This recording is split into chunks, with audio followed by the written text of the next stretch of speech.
उत्तराखंड के मुख्यमंत्री पुष्कर सिंह धामी ने शुक्रवार को चंपावत जनपद के सीमांत बनबसा स्थित गुदमी क्षेत्र में land ports authority of India (LPAI) द्वारा लगभग 500 करोड़ रुपए की लागत से निर्मित होने वाली आधुनिक लैंड पोर्ट परियोजना का स्थलीय निरीक्षण किया। इस दौरान मुख्यमंत्री ने कहा कि ये परियोजना भारत नेपाल के बीच सहयोग, व्यापार और सीमावर्ती क्षेत्रों के विकास में बेहद सहायक सिद्ध होगी। उन्होंने बताया कि भारत सरकार की land ports authority of India इस महत्वाकांक्षी परियोजना को उत्तराखंड सरकार के सहयोग से तेजी से आगे बढ़ा रही है। मुख्यमंत्री ने कहा कि परियोजना के आरंभ से ही पर्यावरणीय मंजूरी, प्रतिपूरक पौधारोपण और भूमि हस्तांतरण की सभी औपचारिकताएं पूर्ण होती रही हैं।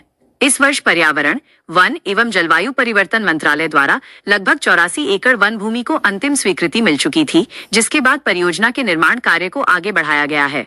मुख्यमंत्री ने कहा कि लगभग 500 करोड़ रुपए की लागत से बनने जा रहा ये आधुनिक लैंड पोर्ट भारत और नेपाल के बीच व्यापार एवं यात्री आवागमन के लिए एक समेकित, सुविधाजनक और सुरक्षित प्रणाली विकसित करेगा।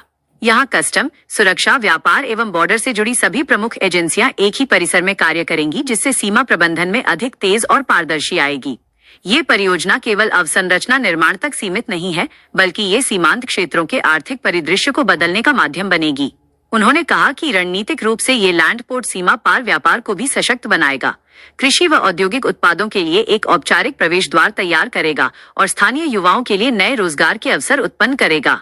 मुख्यमंत्री ने कहा कि इस लैंड पोर्ट के माध्यम से किसानों और छोटे उत्पादकों को सीमा पार बाजारों तक सीधी पहुंच मिलेगी, जिससे परिवहन लागत घटेगी और उत्पादों का मूल्य संवर्धन संभव होगा। मुख्यमंत्री ने कहा कि ये पहल भारत और नेपाल के आपसी संबंधों को और मजबूत करेगी, जिससे पर्यटन, सांस्कृतिक आदान प्रदान और पारस्परिक सहयोग को भी बढ़ावा मिलेगा।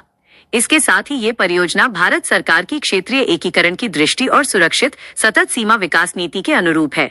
उन्होंने बताया कि LPAI द्वारा डिजाइन प्रतियोगिता आयोजित की जा रही है, जिसके माध्यम से ऐसा पर्यावरण अनुकूल मॉडल तैयार किया जाएगा जो आधुनिकता और प्रकृति संरक्षण का संतुलित उदाहरण बने।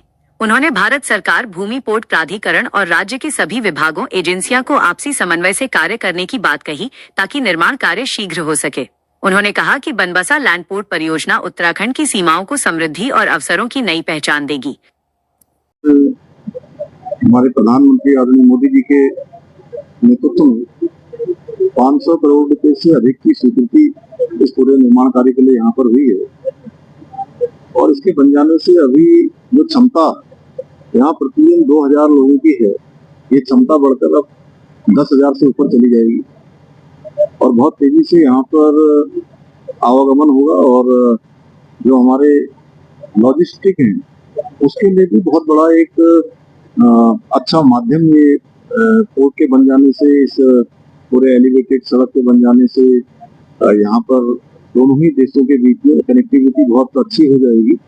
इससे निश्चित रूप से आसपास के क्षेत्र में एक बड़ा इंफ्रास्ट्रक्चर यहाँ बन रहा है, भारत में भी और नेपाल में भी। इससे दोनों देशों के संबंधों में भी बहुत मजबूती आएगी और हमारा रोटी बेटी का संबंध नेपाल से है।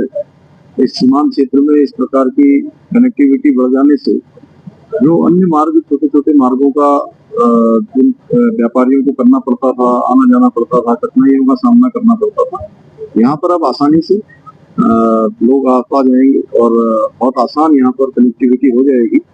मैं इस क्षेत्रवासियों को भी और आदरणीय प्रधानमंत्री जी को, नरेंद्र मोदी जी को बहुत धन्यवाद करता हूँ इस सीमांत क्षेत्र की जनता की तरफ से, उत्तराखंड राज्य की तरफ से।